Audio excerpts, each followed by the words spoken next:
క్రీస్తు నీ కొరకు క్రీస్తు.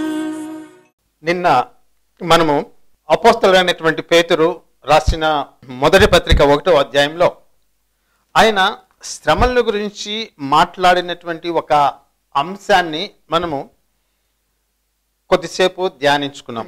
వాక్య భాగాన్ని మళ్ళీ ఒకసారి నేను చదివి వినిపిస్తాను. పేతురు రాసినటువంటి మొదటి పత్రిక 1వ అధ్యాయము 6వ వచనం నుంచి 7వ వచనం వరకు చదువుతానండి. ఇందువలన మీరు మిక్కిలి ఆనందించున్నారు గాని అవసరమును బట్టి నానా విధములైన శోధనల చేత ప్రస్తుతమున కొంచెం కాలము మీకు దుఃఖము కలుగుచున్నది. నశించిపో సువర్ణము అగ్ని పరీక్ష వలన శుద్ధిపరచబడుచున్నది కదా, దానికంటే అమూల్యమైన మీ విశ్వాసము ఈ శోధనల చేత పరీక్షకు నిలిచినదై యేసుక్రీస్తు ప్రత్యక్షమైనప్పుడు మీకు మెప్పును మహిమయు ఘనతయు కలుగుటకు కారణమగును అని చెప్పి ఆయన కొన్ని అద్భుతమైనటువంటి విషయాల్ని అక్కడ ఆయన మన కోసం రాసి పెట్టాడు. నేనటి మెసేజ్లో శ్రమల గురించి సాధారణంగా మనం చెప్పుకున్నాం. అందులో కొన్ని విషయాల్ని జస్ట్ జ్ఞాపకం చేసుకుంటాం. విశ్వాసుల జీవితంలో శ్రమలు రావడం అనేటటువంటిది సాధారణమైనటువంటి విషయం, సామాన్యమైనటువంటి విషయం. అది ఏదో ఒక క్రొత్తది, జరగరానటువంటిది అనేటటువంటిది కాదు. రెండోది, యేసు ప్రభువుని వెంబడించేటటువంటి వాళ్ళకి కలిగేటటువంటి శ్రమలు, శోధనలు లోకంలో నడిచేటటువంటి వాళ్ళ యొక్క శ్రమలకి శోధనలకి భిన్నమైనటువంటి నా యొక్క అర్థము, వాళ్ళు కూడా మనలాగే కష్టాల్లో ఉండొచ్చు, శ్రమల్లో ఉండొచ్చు, ఇరుకులో ఉండొచ్చు, ఇబ్బందుల్లో ఉండొచ్చు, అనారోగ్యం కావచ్చు, కష్టం కావచ్చు, అనేక రకమైన వాళ్ళకి కలుగుతాయి. కానీ విశ్వాసుల యొక్క శ్రమలు అనేటటువంటివి వాటికి ఒక పర్టికులర్ గమ్యము అనేటటువంటిది, ఒక ఉద్దేశం అనేటటువంటిది ఒకటి ఉంది. వారి శ్రమల్లో వారికి లేనటువంటిది క్రైస్తవ విశ్వాసికి ఉండేటటువంటిది ఏమిటి అంటే ఇమ్మానుయేలు దేవుడు. అంటే దేవుడు శ్రమల్లో ఉండేటప్పుడు విశ్వాసికి తోడుగా ఉంటాడు. ఆ సంగతి మనం చెప్పుకున్నాం. మూడోది ఏమిటి అంటే మనం చెప్పుకునేటువంటి విషయము, శ్రమల్లో నుంచి పోయేటప్పుడు, శ్రమల గుండా నువ్వు ప్రయాణించేటప్పుడు దేవుడు నీ యొక్క శ్రమల్లో నీకు తెలియకుండా, అంటే నువ్వు ఆ సమయంలో దేవుడు నీతో ఉన్నాడు, పని చేస్తున్నాడు, దేవుడు నీ పరిస్థితులను మారుస్తున్నాడు అనేటటువంటి విషయం నీకు అప్పుడు అవగాహన కాకపోవచ్చు. కానీ దేవుడు వాటిని ఉపయోగించుకుని ఆయన నీ యొక్క వ్యక్తిత్వాన్ని, నీ యొక్క జీవితాన్ని ఆయన మలుస్తూ ఉన్నాడు. తర్వాత నిన్న చెప్పుకునేటువంటి విషయం ఏమిటి అంటే, శ్రమల్లో నువ్వు పోయేటప్పుడు నీ విశ్వాసంలో ఉండేటటువంటి, నీ జీవితంలో ఉండేటటువంటి లోపాలు, దోషాలు అనేటటువంటివి తొలగించబడతాయి. నీ యొక్క విశ్వాసము నిజమైనటువంటి విశ్వాసమా? నిజంగా నువ్వు యేసు ప్రభువుని మీద విశ్వాసం ఉంచావా? లేదంటే కష్టం వచ్చినప్పుడు యేసు ప్రభుని వదిలేసి ఈయన కూడా అందరి మాదిరే, లేదంటే ఈయన్ని వెంబడించడం వేస్ట్ అని చెప్పి ఆయన్ని వదిలేస్తావా అనేటటువంటి విషయము నీకు కలిగేటటువంటి ఆ పరీక్ష వలన బయటికి తేబడుతుంది, అంటే బయలుపరచబడుతుంది. నిజమైన విశ్వాసమా లేదంటే నకిలీ విశ్వాసమా? నిజంగా నువ్వు యేసు ప్రభుని వెంబడిస్తున్నావా లేదా అనేటటువంటిది అవి బయలుపరుస్తాయి. తర్వాత చివరిగా ఏమిటి అంటే అండి, నీ యొక్క విశ్వాసము శ్రమల్లో గుండా పోయేటప్పుడు దేవుడు నీ యొక్క శ్రమల్ని ఒక ప్రత్యేకమైనటువంటి రీతిలో ఆశీర్వదించి ఆ శ్రమల వలన నీకు 3 అద్భుతమైనటువంటి విషయాల్ని ఆశీర్వాదాలుగా ఆయన అనుగ్రహిస్తాడు. కానీ కేవలము 3 మాత్రమే కాదు, ఇంకా శ్రమల వలన నీ కలిగేటటువంటి అనేకమైనటువంటి దీవెనలు ఉన్నాయి. మొట్టమొదటిగా పేతురు ప్రస్తావించినటువంటి 3 విషయాలు ఏంటంటే మెప్పు, మహిమ, ఘనత అనేటటువంటివి మీకు ఆయన దేవుడు అనుగ్రహిస్తున్నాడని చెప్పి చెప్తాడు. హెబ్రీయులకు రాసినటువంటి పత్రికలో అపోస్తలుడైనటువంటి పౌలు మీ యొక్క శ్రమలు అనేటటువంటివి పరీక్షించబడినప్పుడు మీరు పరిశుద్ధతలో పరిపూర్ణులుగా తయారవుతారు, అంటే పరిశుద్ధత అనేటటువంటి దాంట్లో మీరు ఎదగతారు.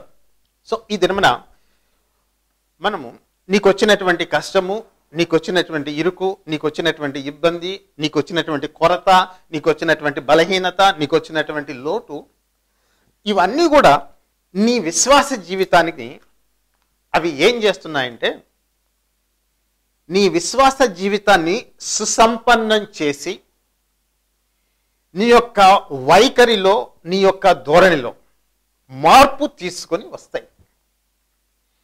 వైఖరిలో, ధోరణిలో మార్పు అంటే ఏమిటి అంటే, దాని యొక్క అర్థం ఏమిటి అంటే, దేవుడు నిన్ను ఆ మార్గము గుండా, దేవుడు ఏర్పాటు చేసినటువంటి మార్గము అని నేను అనుకుంటా. ఎందుకంటే నువ్వు విశ్వాసిగా యేసు ప్రభువు దగ్గరకు వచ్చి నీ జీవితము మార్చబడినప్పుడు నీ యొక్క గమ్యము ఏ విధంగా, ఎక్కడికి చేరాలి, ఏ మార్గంలో ప్రయాణించాలి అనేటటువంటి దాన్ని దేవుడు నిర్ణయిస్తాడు. నీ ఆలోచనల చొప్పున నువ్వు ఎక్కడికి పోవాలో అనేటటువంటివి నువ్వు సాధారణంగా నీ యొక్క గమ్యస్థానాన్ని నువ్వే నిర్ణయించుకుని దాని ప్రకారం పోతావు అని అనుకోవడము బహుశా సాధ్యం కాకపోవచ్చేమో. ఎందుకు అంటే దానికి కారణం ఏంటి అంటే, విశ్వాసంలోనికి వచ్చిన తర్వాత నీ జీవితాన్ని దేవుడు ఆవరించుండి, నిన్ను ఆయనకు అమ్ముకుని ఉండి, నిన్ను ఒక పర్టికులర్, ఒక నిర్దిష్టమైనటువంటి మార్గంలో ప్రయాణించేటట్లు ఆయన చేస్తూ ఉన్నాడు. దానికి కారణము నేను చెప్తాను. ఏమిటి అంటే అండి, దేవుడు ఇశ్రాయేలీయుల్ని ఐగుప్తు దేశం యొక్క బానిసత్వం నుంచి బయటికి తీసుకుని వచ్చిన తర్వాత ఆయన వాళ్ళని సీనాయి పర్వతం దగ్గర సమకూర్చాడు, సంఘటితపరిచాడు ఒక దేశంగా. తర్వాత ఆయన వాళ్ళని అరణ్య మార్గంలో నడిపించుకుంటూ కానాను దేశం వైపు వాళ్ళు కొనసాగేటట్టు, ప్రయాణం చేసేటట్టు చేశాడు. అయితే ఆయన ఆ మార్గము ఎందుకు ఎంచుకున్నాడు అనేటటువంటిది దేవుని యొక్క చిత్తాన్ని బట్టి జరిగింది. మోషే నిర్ణయించలా ఈ మార్గంలో పోవాలా. ఐగుప్తు నుంచి బయటికి వచ్చిన తర్వాత వాళ్ళు ఆ మార్గము గుండా పోతూ సడన్ గా ఒక పెద్ద ఆటంకం దగ్గరికి, ముందుకు పోలేనటువంటి పరిస్థితి, వెనక్కి రాలేనటువంటి పరిస్థితి. వెనకేమో ఫరో యొక్క సైన్యము తరుముకుంటూ వస్తుంది, ముందు చూస్తే ఏమో భయంకరమైనటువంటి సముద్రం ఉందండి. అక్కడికే తీసుకెళ్ళాడు దేవుడు. మోషే ఏర్పాటు చేసినటువంటి మార్గం కాదు అది. దేవుడు పలానా దగ్గరికి పొమ్మని చెప్పాడు, ఆ మార్గంలో నడిపించమని చెప్పాడు, అక్కడికి తీసుకొని వచ్చాడు. అంటే ఈ రూట్ మ్యాప్ అనేటటువంటిది, రక్షించబడినటువంటి ఈ జనాంగము, దేవుని చేత విడిపింపబడినటువంటి ఈ జనాంగము ఎటువంటి మార్గంలో ప్రయాణించాలా అనేటటువంటిది దేవుని చేత నిర్ణయించబడి ఏర్పాటు చేయబడినటువంటి మార్గము. ఆ రూట్ మ్యాప్ అనేటటువంటిది దేవుడు నిర్ణయిస్తాడు. ఆ రూట్లో, ఆ మార్గంలో ఏమేమి నీకు ఎదురవుతాయనేటటువంటి దేవుడికి ముందే తెలుసు. ఆ మార్గంలో నువ్వు ఎదుర్కొనేటటువంటి శ్రమ కానీ, కష్టం కానీ, లోటు కానీ, కొరత కానీ, బాధ కానీ, దుఃఖం కానీ, అవన్నీ కూడా దేవుడికి ముందే తెలుసు. ఎందుకు మరి దేవుడు ఇటువంటి మార్గము ఏర్పాటు చేశాడు? ఎందుకు ఎర్ర సముద్రం దగ్గర వాళ్ళు ముందుకు పోలేనటువంటి పరిస్థితి, వెనక్కి రాలేనటువంటి పరిస్థితి? సరే, ఎర్ర సముద్రం దాటి ముందుకు వెళ్ళిపోయారు, ఇంకొక దగ్గరికి వెళ్తే నీళ్లు లేవు, ఆ నీళ్లు చేదుగా ఉన్నాయి. ఈ విధంగా వాళ్ళ జీవితాల్లో ఆయన ఇటువంటి కలిగేటట్లు చేశాడు. ఎందుకు కలిగిందండి ఈ విధంగా? ఎందుకు దేవుడు అటువంటి మార్గాన్ని ఏర్పాటు చేశాడు?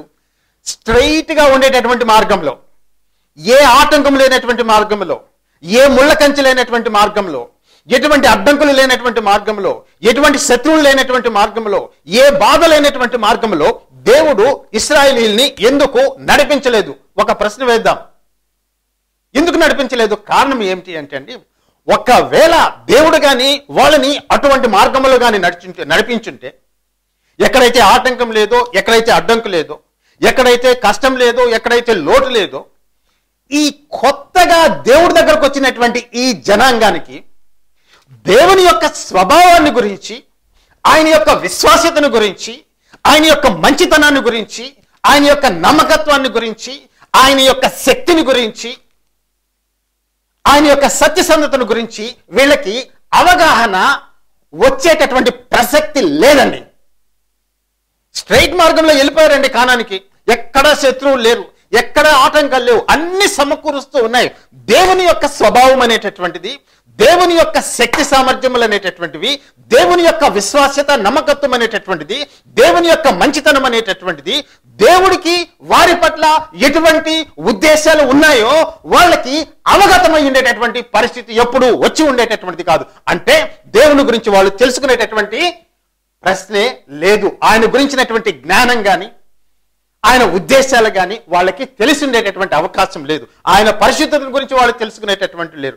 అదే సమయంలో ఇంకొకటి కూడా జరుగుతూ ఉంది. ఆయన ఏర్పాటు చేసినటువంటి మార్గంలో వాళ్ళు ప్రయాణించేటప్పుడు అది ఏమిటి అంటే, వాళ్ళు ఎంత నమ్మక ద్రోహులో అది వాళ్ళకి అవగతం అవుతూ ఉంది. మాటి మాటికి దేవుడి మీద తిరుగుబాటు చేసేటటువంటి స్వభావం అది బయటకు వచ్చింది. దేవుణ్ణి ఎంత తొందరగా వాళ్ళు తృణీకరించగలరో అది బయటకు వచ్చింది. వాళ్ళు ఎంత తొందరగా పాపంలో పడిపోగలరో అది బయటకు వచ్చింది. అంటే రెండు విషయాలు సమాంతరంగా అక్కడ జరుగుతూ ఉన్నాయి. ఒకటి, దేవుని యొక్క విశ్వాస్యత, నమ్మకత్వము, ఆయన ప్రేమ, ఆయన శక్తి సామర్థ్యాలు ఒకవైపు వెల్లడిపరచబడుతూ ఉంటే, దేవుడు ఏర్పాటు చేసినటువంటి మార్గంలో ఆ మార్గంలో నడిచేటటువంటి ఈ విశ్వాసుల యొక్క తిరుగుబాటుతనము ఎంత గొప్పది, వారి యొక్క నమ్మక ద్రోహం ఎంత గొప్పది, వారి యొక్క పాప స్వభావం ఎంత గొప్పది, ఎంత చీటి మాటికి వాళ్ళు పాపంలో పడిపోతూ ఉంటారు, ఎంత చీటి మాటికి దేవుడి మీద గొణుగుతూ ఉంటారు, ఎంత చీటికి మాటికి వాళ్ళు దేవుడి మీద తిరుగుబాటు చేసినటువంటి స్వభావము, వాళ్ళ స్వభావం అనేటటువంటిది బయటకు వస్తుంది. సో దేవుడు ఏర్పాటు చేసినటువంటి మార్గంలో ఇవి రెండు కూడా సమాంతరంగా జరుగుతూ ఉన్నాయండి.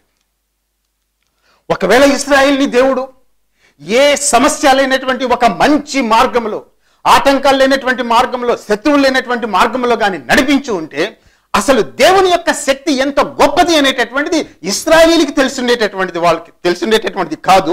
ఇశ్రాయేలీయుల ద్వారా లోకానికి కూడా తెలిసిండేటటువంటిది వాళ్ళు కాదు.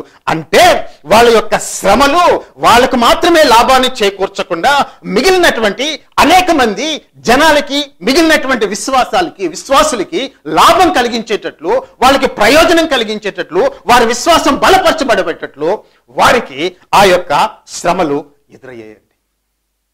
చూడండి, మొట్టమొదటి ఒక ఉదాహరణ తీసుకుంటాం. ఎర్ర సముద్రం దగ్గరకు వచ్చారండి. ముందుకు చూస్తే నొయ్యి, వెనక్కి చూస్తే గొయ్యి అన్నట్టుంది వాళ్ళ పరిస్థితి. ముందు చూస్తే సముద్రము, వెనక్కి చూస్తే ఫరో సైన్యం వెనక్కి నిలబడింది. ఎటు పోలేనటువంటి పరిస్థితి. ఈ ఇరుకు పరిస్థితిలో ఏం చేయాలి? వాళ్ళ దగ్గర సమాధానం లేదు, వాళ్ళ దగ్గర పరిష్కారం లేదు. ఎవరిని అడగాల? మోసే దగ్గర పరిష్కారం ఉందా? లేదు.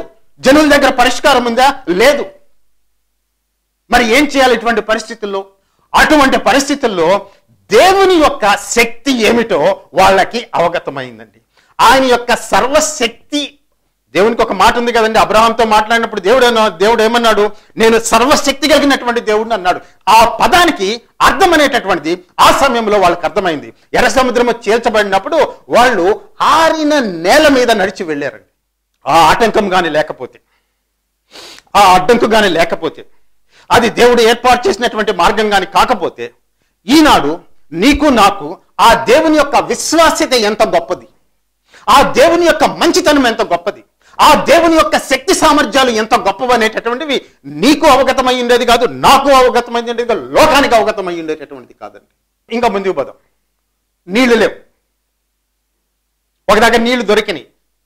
సరే, నీళ్లు దొరికినాయి కదా అని చెప్పి ముందుకు పోతే ఏముందండి? ఆ నీళ్లు చేదుగా ఉన్నాయి. ఎవరేం చేయాలి దానికి పరిష్కారం ఎక్కడ ఉంది? అరణ్య మార్గము. వాళ్ళ దగ్గర నీటి ట్యాంకర్లు లేవు.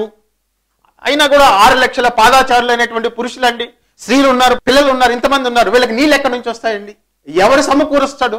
వాళ్ళేమో నీళ్ళ ట్యాంకర్లు తెచ్చుకోలేదు కదా. ఎట్లా జరుగుతుంది? ఆ సమయంలో, ఆ కష్ట సమయంలో, ఆ శ్రమ సమయంలో వాళ్ళ యొక్క కష్టాన్ని తీర్చగలిగినటువంటి దేవుడుగా, సమకూర్చగలిగినటువంటి దేవుడుగా, వారి సమస్యను పరిష్కరించగలిగినటువంటి దేవుడుగా ఆ చేదు నీళ్లను ఆయన తీయటి నీళ్ళుగా, మామూలుగా తాగేటటువంటి నీళ్ళుగా ఆయన మార్చి ఆ పరిస్థితికి తగినటువంటి దేవుడు అని చెప్పి ఆయన బయలుపరుచుకున్నాడు. అంటే ఇంకొక మాట ఏమిటి అంటే, నువ్వు నీ యొక్క శ్రమల గుండా నువ్వు పోయేటప్పుడు నీకు కలిగేటటువంటి అత్యంత గొప్పదైనటువంటి ప్రయోజనం ఏమిటి అంటే అండి, దేవుని యొక్క ప్రత్యక్షతలు అనేటటువంటివి నీ శ్రమల్లో నీకు తెలుస్తుందండి. నువ్వు అనుభవిస్తావు అంతే. దేవుని యొక్క ప్రత్యక్షత అనేటటువంటిది, అంటే నేను చెప్పేటటువంటిది శ్రమల్లో లేనప్పుడు నీకు దేవుని యొక్క ప్రత్యక్షత లేదు, ఉండదు అని చెప్పి నేను చెప్పడంలే. కానీ ఒక గొప్పదైనటువంటి పద్ధతిలో, ఒక ప్రశస్తమైనటువంటి అపురూపమైనటువంటి విధంగా దేవుని యొక్క ప్రత్యక్షత అనేటటువంటిది నువ్వు నీ శ్రమల గుండా పోయేటప్పుడు దేవుడు నీకు అనుగ్రహించి నీ యొక్క విశ్వాసాన్ని ఆయన బలపరిచి నువ్వు ఆయన్ని ఎక్కువగా హత్తుకుని ఉండేటట్లు చేసేటటువంటిది నీకు వచ్చినటువంటి శ్రమ. రూట్ మ్యాప్ అనేటటువంటిది, మార్గం అనేటటువంటిది దేవుడు ఏర్పాటు చేశాడు. చూడండి, ఒక డిఫరెన్స్ ఒకటి ఉంది. లోకానికి కాదు ఆయన ఏర్పాటు చేసింది, రక్షింపబడినటువంటి జనాన్ని గురించి నేను మాట్లాడుతూ ఉన్నా. పేతురు కూడా అదే మాట్లాడుతున్నాడు. ఏమని మాట్లాడుతున్నాడు? మీరు తిరిగి జన్మించినటువంటి జనులు, పరిశుద్ధాత్మ చేత నింపబడ్డారు, పరిశుద్ధాత్మ యొక్క ఆనందం మీరు అనుభవిస్తూ ఉన్నారు, మీకు నిరీక్షణ అనేటటువంటి ఉంది, పరలోకంలో వాడబారినటువంటి నిర్మలమైనటువంటి అక్షయమైనటువంటి స్వాస్థ్యం మీకుంది. ఇవన్నీ ఆయన చెప్పుకొని వచ్చిన తర్వాత సడన్ గా ఇంకొక సబ్జెక్ట్ లోకి, ఇంకొక టాపిక్ లోకి ఆయన షిఫ్ట్ అయిపోయి శ్రమలు అని చెప్పి చెప్తూ ఉన్నాడు, దుఃఖము అని చెప్పి చెప్తూ ఉన్నాడు. మీకు దుఃఖం కలుగుతూ ఉంది, మీకు వేదన కలుగుతూ ఉంది, మీకు శ్రమలు వచ్చినాయి అని చెప్పి అపోస్తలుడైన పౌలు చెప్తూ దానికి ఆయన కారణాలు కూడా చెప్తున్నాడు. కారణాల తర్వాత చెప్పుకుంటామండి. కానీ ఈ దినమున శ్రమల గురించి మాట్లాడేటప్పుడు ఎందుకు శ్రమలు లేనటువంటి విశ్వాస జీవితం, కష్టము లేనటువంటి విశ్వాస జీవితము చాలా తేలికగా కొట్టుకుపోయేటటువంటి, బరువు లేనటువంటి, విలువ లేనటువంటి విశ్వాస జీవితంగా ఉంటుంది. ఆ కష్టంలో పడినప్పుడు, ఆ అగ్ని చేతను కాల్చబడినప్పుడు నీకు జరిగేటటువంటిది, నీ హృదయ అంతరంగంలో జరిగేటటువంటి గొప్ప మార్పు ఏమిటి అంటే, నీకు కలిగేటటువంటి సంపద, నీకు కలిగేటటువంటి లాభం ఏంటి అంటే, దేవుని యొక్క సన్నిధిని నువ్వు ఆ సమయంలో అనుభవిస్తావు. ఆయన ఎంత విశ్వాస్యత కలిగినటువంటి దేవుడో నువ్వు తెలుసుకుంటావు. ఆయన యొక్క మంచితనం ఏంటో నువ్వు తెలుసుకుంటావు. ఆయన శక్తి ఏమిటో నువ్వు తెలుసుకుంటావు. నీ పరిస్థితి ఎంత కఠినమైనటువంటిది, నీ పరిస్థితి ఎంత ఘోరమైనటువంటిది, దాంట్లో పరిష్కారం అనేటటువంటిది ఎవరి వల్ల జరగదు. కానీ దేవుడు దాన్ని పరిష్కరించి ఆయన యొక్క మంచితనాన్ని నీకు బయలుపరిచేటటువంటి సమయము శ్రమల సమయము. శ్రమల్ని నేను సమర్థించడంలే, శ్రమల్ని కోరుకోమని చెప్పి నేను చెప్పడంలే. బైబిల్ కూడా శ్రమల్ని కోరుకోమని చెప్పి చెప్పదు. బైబిల్ కూడా శ్రమల్ని ఆశ్రయించండి అని చెప్పి చెప్పదు. ఒక విషయము స్పష్టంగా అపోస్తలుడైన పేతురు చెప్తారండి. శ్రమలు అనేటటువంటివి, దుఃఖము, వేదన అనేటటువంటిది ఎప్పుడు కూడా కలకాలము నిలిచి ఉండేటటువంటిది కాదు. ఆయన అదే అధ్యాయంలో అదే పేతురు రాసినటువంటి పత్రిక 5వ అధ్యాయంలో ఒక అద్భుతమైనటువంటి మాట అంటాడండి. ఏమంటాడండి? చదువుతాను చూడండి. 5వ అధ్యాయము 9వ వచనము 10వ వచనం మాత్రం చదువుతాను. లోకమందున్న మీ సహోదరుల యందు ఈ విధమైన శ్రమలే నెరవేరుచున్నవని ఎరిగి విశ్వాసమందు స్థిరులై వానిని ఎదిరించిడి అని 10వ వచనంలో ఏం చెప్తాడంటే, తన నిత్య మహిమకు క్రీస్తునందు మిమ్మును పిలిచిన సర్వ కృపానిధి యొక్క దేవుడు కొంచెం కాలము మీరు శ్రమపడిన పిమ్మట తానే మిమ్మును పూర్ణులుగా చేసి స్థిరపరిచి బలపరచును. ఏమని చెప్పి రాశాడు?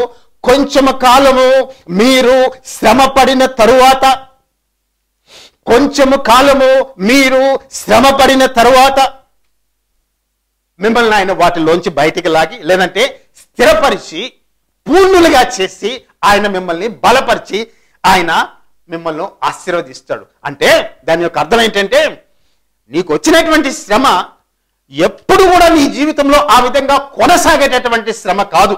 ఒకానొక దినాన దానికి ఫుల్ స్టాప్ అనేటటువంటిది దేవుడు పెడతాడు, దానికి అంతం అనేటటువంటిది దేవుడు పెడతాడు. అపోస్తలుడైన పేతురు రాసినటువంటి మాట అది, నేను చెప్పేటటువంటి మాట కాదండి. నేను నా అభిప్రాయాన్ని చెప్పడంలో ఆయన ఏమంటాడంటే, కొంచెము కాలము మీరు శ్రమ పడిన పిమ్మట, ఆ కొంచెము కాలము శ్రమ పడిన పిమ్మట అనేటటువంటిది నీకు ఒక రకంగా ఉంటుంది, నాకు ఒక రకంగా ఉంటుంది, ఇంకొకరికి ఒక రకంగా ఉంటుంది. నాకు వచ్చేటటువంటి శ్రమ 1 సంవత్సరం ఉండొచ్చు, లేదంటే 6 నెలలు ఉండొచ్చు, లేదంటే 1 వారం ఉండొచ్చు, లేదంటే 2 దినాలు ఉండొచ్చు, నాకు తెలియదు. శ్రమ పడిన పిమ్మట కొంచెం కాలము అనేటటువంటిది నేను డిసైడ్ చేయలేను, అది నా చేతుల్లో లేదు. దేవుడు డిసైడ్ చేసేటటువంటి పని, ఎంతవరకు పోవాలా, ఎక్కడికి పోవాలా, ఎక్కడ ఆఫ్ చేయాలనేటువంటి దేవుడు నిర్ణయించేటటువంటి పని, అది ఆయన చేతుల్లో ఉండేటటువంటి పని. సరే, కాబట్టి విషయం ఏంటి అంటే, శ్రమల వల్ల నీ జీవితంలో నువ్వు అనుకోనేటువంటి రీతిలో, అద్భుతమైనటువంటి రీతిలో దేవుని యొక్క ఆత్మ ప్రత్యక్షతలు అనేటటువంటివి నీకు కలుగుతాయి. దేవుని గురించి నువ్వు ఇంకా లోతుగా నువ్వు తెలుసుకుంటావు. దేవుని యొక్క సన్నిధిలో నడవడం అనేటటువంటిది నువ్వు నేర్చుకుంటావు శ్రమలో నడిచేటప్పుడు. ఇది విశ్వాస జీవితంలో అతి ప్రశస్తమైనటువంటి సమయంగా నువ్వు భావించుకోవచ్చు. ఎందుకంటే దాని అర్థం ఏంటి అంటే, ఎప్పుడు కూడా శ్రమల్లో ఇక ఆ విధంగా నడిచిపోవచ్చు కదా, అంత మంచిదైతే అని చెప్పి కొంతమంది అనొచ్చు. ఆ విధంగా బైబిల్ చెప్పడంలే. శ్రమలను కోరుకో, శ్రమల కోసం ప్రార్థన చేయి, శ్రమలను ఆశ్రయించు, శ్రమలను మంచివి అని చెప్పి దేవుడు చెప్పడంలే, బైబిల్ చెప్పడంలే. మీరు శోధనలో పడకుండా మెలకువగా ఉండి ప్రార్థన చేయండి. శోధనలో పడకుండా, శ్రమల్లో పడకుండా మెలకువగా ఉండి ప్రార్థన చేయడం అని చెప్పి బైబిల్లో ఒక దగ్గర యేసుప్రభువే చెప్తాడండి. కాబట్టి శ్రమల్ని మనము సమర్థించడంలే, శ్రమల్ని కోరుకోమని చెప్పి చెప్పడంలే, కానీ అవి మాత్రం విశ్వాస జీవితంలో తప్పకుండా వస్తాయి. అవి వచ్చినా కూడా ఆ శ్రమలు కొంతకాలం మాత్రమే నిలుస్తాయి. అది పర్మనెంట్ గా ఉండవు. అవి ఆ కొంతకాలం అనేటటువంటిది దేవుడు డిసైడ్ చేస్తాడు, మనము డిసైడ్ చేయలేము. ఏమండి, దేవుడికి ఒక సమయం ప్రారంభం అనేటటువంటి ఉంటుంది, దాని యొక్క అంతం అనేటటువంటిది ఉంటుంది. ఈ విధంగా జరుగుతుంది. సో ఆ శ్రమల గుండా పోయేటప్పుడు నీకు కలిగేటటువంటి ఒక గొప్ప ప్రయోజనం ఏమిటి అంటే, నువ్వు నమ్మినటువంటి దేవుడు, నిన్ను పిలిచినటువంటి దేవుడు, నిన్ను రక్షణలోనికి నడిపించినటువంటి దేవుడు ఎంత మంచివాడో అనేటటువంటిది అనుభవించి, రుచి చూసి, వ్యక్తిగతంగా నువ్వు దాన్ని తెలుసుకొని అనుభవించి, నువ్వు ఈ దేవుడు ఆయన నువ్వు ఆరాధించేటటువంటి పరిస్థితి ఒకనొక దినాన అటువంటి సమయము నీకు దేవుడు కలిగజేస్తాడు. అంత గొప్పది అండి ఆ సమయం. ఆ శ్రమంలో నుంచి నువ్వు పోయేటప్పుడు దేవుని యొక్క ప్రత్యక్షతలు, దేవుని గురించినటువంటి జ్ఞానంలో నువ్వు ఎదుగుతావు, ఆత్మ సంబంధమైనటువంటి విషయంలో నువ్వు ఎదుగుతావు. కాబట్టి శ్రమ అనేటటువంటిది, నీ కలిగినటువంటి వేదన అనేటటువంటిది, నీకు కలిగినటువంటి శోధన అనేటటువంటిది నీ జీవితంలో నీకు ప్రవేశించి విశ్వాసిగా ఉన్నప్పుడు, అంటే నేను క్వాలిఫై చేసి దానికి బ్రాకెట్లు పెట్టి మాట్లాడుతున్నా అండి. నువ్వు యేసు ప్రభువులో ఉండేటప్పుడు, నువ్వు ఆయనకి నమ్మకంగా నడుచుకునేటప్పుడు, నువ్వు ఆయన వెంబడించేటప్పుడు, ఆయన నువ్వు హత్తుకొని ఉన్నప్పుడు కలిగేటటువంటి శ్రమ, ఆ శ్రమలో దేవుడు నీకు తోడై ఉండి నీకు అద్భుతమైనటువంటి విషయాల్ని ఆయన బలపరుస్తాడు. నిన్ను ఆయన శక్తివంతుడుగా చేస్తాడు. నీ విశ్వాసంలో నువ్వు బలపరిచేటట్లు చేస్తాడండి. నీకు కలిగినటువంటి శ్రమ, నీకు కలిగినటువంటి వేదన, నీకు కలిగినటువంటి దుఃఖము, ఆ సమయంలో దేవుడు నీకు ఇచ్చినటువంటి ఆదరణ, ఆ సమయంలో నిన్ను దేవుడు ఏ విధంగా ఎత్తి పట్టుకున్నాడు అనేటటువంటి సత్యము నీ ద్వారా మిగిలినటువంటి వారికి, అనేక మందికి నువ్వు చెప్పి వారి విశ్వాసాన్ని నువ్వు బలపరిచేటటువంటి వ్యక్తిగా ఆ శ్రమను దేవుడు ఆశీర్వదిస్తాడు. నీ కలిగినటువంటి ఆ శ్రమ వలన, ఆ శోధన వలన నీలాగా శ్రమల్లో పోయేటటువంటి ఇతరులు బలపరచబడేదానికి, దేవుణ్ణి గట్టిగా హత్తుకొని ఉండేదానికి, విశ్వాసంలో ముందుకు కొనసాగేదానికి, విశ్వాసంను విడిచిపెట్టకుండా ఉండేదానికి సహాయపడుతుంది. ఆ మార్గం అనేటటువంటిది నేను ఏర్పాటు చేసినటువంటి మార్గం కాదు. ఆ రూట్ మ్యాప్ అనేటటువంటిది నువ్వు రక్షణలోకి వచ్చిన తర్వాత ఏ వైపుకు పోతున్నావు, నీ గమ్యం ఏంటి, ఏ దారిలో పోతున్నావు అనేది దేవుడు డిసైడ్ చేసేటటువంటిది. మీ శరీరంలో ఏ భాగంలో అయితే నొప్పి, బాధ, వేదన, జబ్బుందో దాని మీద మీ చేయి పెట్టండి. ప్రార్థనలో నాతో కలిసి అంగీకరించండి. పరిశుద్ధుడైన మా తండ్రి, సర్వశక్తి కలిగిన తండ్రి, యెహోవా దేవా, యేసు ప్రభు నందు మమ్మల్ని పిలిచి మమ్మల్ని రక్షించినటువంటి దేవా, మమ్మల్ని ప్రేమించినావు కనుక నువ్వు మమ్మల్ని రక్షించున్నావు. మా యొక్క రక్షణకు ముందుగా నీ ప్రేమ నడిచి ఉన్నది. తండ్రి, పరమ తండ్రి, యెహోవా దేవా, ఈ సమయంలో నీ సన్నిధిలో యేసు ప్రభు నామంలో నీకు మొరపెట్టుచున్నటువంటి బిడ్డలు, వారి విషయమై ప్రార్థన చేయుచూ ఉన్నాను. తండ్రి, నాతో కలిసి అంగీకరించి నీ సన్నిధిలో ప్రార్థన చేయించినటువంటి బిడ్డల యొక్క విన్నపములను, మొరలను నువ్వు ఆలకించి తండ్రి వారికి జవాబు దయచేయము, విడుదల కలిగి చేయము, స్వస్థత కలిగి చేయము, ఆరోగ్యం అనుగ్రహించము. వారిని పట్టి పీడించేటటువంటి ప్రతి విధమైనటువంటి రోగమును యేసు ప్రభు నామమును బట్టి ఆయన శరీరం మీద పొందిన గాయముల చేత మనకు స్వస్థత కలిగినదని చెప్పి నువ్వు ప్రకటించి ఉన్నావు కనుక, నీ వాక్యము సత్యమై ఉన్నది కనుక దేవా, ఈ బిడ్డలు నీ సన్నిధిలో ఏ రోగం విషయమైతే నీతో మొరపెట్టుచూ ఉన్నారు తండ్రి, ఆ రోగమును నువ్వు తీసివేసి, ఆ వ్యాధిని తీసివేసి వారికి విడుదల కలిగిచ్చేయము. నోటి మాట చేత నాయన నువ్వు చనిపోయినటువంటి వాళ్ళని బ్రతికించున్నావు. కుష్ఠ రోగి నీ దగ్గరకు వచ్చి, ప్రభువా నీకు చిత్తమైతే నన్ను స్వస్థపరచగలవు అని చెప్పి ఆయన అన్నప్పుడు, నాకు ఇష్టమే, నువ్వు స్వస్థుడు కమ్ము అని చెప్పి నువ్వు పలికి ఆయన్ను ముట్టినప్పుడు అప్పటికప్పుడు అక్కడికక్కడ ఆ సమయంలోనే, ఆ క్షణంలోనే ఆ రోగము ఆ మనుష్యుని విడిచిపోయినది. అదే విధంగా ఈ సమయంలో ప్రభువా నీ సన్నిధిలో వచ్చి ప్రభువా ప్రార్థన చేయించినటువంటి నీ బిడ్డలు తండ్రి, నీకిష్టమైతే నాకు స్వస్థతను ఇవ్వగలవు, నన్ను స్వస్థపరచగలవు అని చెప్పి నేను నమ్ముచున్నా అని చెప్పి చెప్పేటటువంటి ప్రతి బిడ్డను ముట్టము దేవా. వారి శరీరంలో ఉండే బలహీనతను తీసివేయము దేవా, ఆ రోగమును తీసివేయము దేవా. నాయనా తండ్రి, ప్రతి విధమైనటువంటి శారీరక బలహీనత ప్రభువా, ఆయా తలనొప్పులతో బాధపడేటటువంటి వారు, ఆయా మైగ్రేన్ హెడ్ఏక్స్తో బాధపడేటటువంటి వారు నా తండ్రి, వారికి విడుదల కలిగిచ్చేము యేసు ప్రభు పరిశుద్ధ నామంలో. జీవము కలిగినటువంటి యేసు ప్రభు పరిశుద్ధ నామంలో ఆ మైగ్రేన్ హెడ్ఏక్ని నాయన భరించలేనటువంటి తలనొప్పితో బాధపడేటటువంటి బిడ్డల కోసం నేను ప్రార్థన చేయొచ్చు. ఆ తలనొప్పిని యేసు ప్రభు పరిశుద్ధ నామంలో గద్దించి విడిచిపెట్టమని చెప్పి ఆజ్ఞాపిస్తున్నాను. యేసు నామంలో ఆ బంధకములు తెగిపోవును గాక. యేసు నామంలో బిడ్డలకి విడుదల కలుగును గాక. యేసు నామంలో ప్రభా, గొంతు భాగంలో ప్రభా బాధపడుచున్నటువంటి బిడ్డలు, రోగము కలిగినటువంటి బిడ్డలు, యేసు నామంలో ఆ రోగము విడిచిపెట్టమని చెప్పి ఆజ్ఞాపిస్తున్నాను. అయ్యా, కళ్ళ రోగము కలిగినటువంటి వారు, రకరకాలమైన ఇన్ఫెక్షన్ కలిగినటువంటి వారు, యేసు ప్రభు నామంలో ఆ కళ్ళల్లో ఉండేటటువంటి ఇన్ఫెక్షన్ తొలగిపోమని చెప్పి ఆజ్ఞాపిస్తున్నాను. పరమ తండ్రి యెహోవా దేవా, అయా తండ్రి, శరీరంలో అయా వెన్నుపూస నొప్పి కలిగినటువంటి వారు, అయా తండ్రి నాయన మెడ నొప్పులు కలిగినటువంటి వారు, అయా తండ్రి స్పాండిలైటిస్తో బాధపడేటటువంటి బిడ్డలు, అయా రొమటాయిడ్ ఆర్థరైటిస్తో బాధపడేటటువంటి బిడ్డలు, యేసు నామంలో ఈ జబ్బుల్ని నేను గర్జిస్తున్నాను. ఇదిగో ఏ బిడ్డ అయితే ప్రభువా నీ వైపు చూస్తూ నాయన తండ్రి నిన్ను అడుగుచూ ఉన్నదో, యేసు నామంలో ఇప్పుడే స్వస్థత కలుగును గాక. యేసు నామంలో ఇప్పుడే విడుదల కలుగును గాక. యేసు నామంలో బంధకములు సంపూర్ణంగా తెగిపోవును గాక.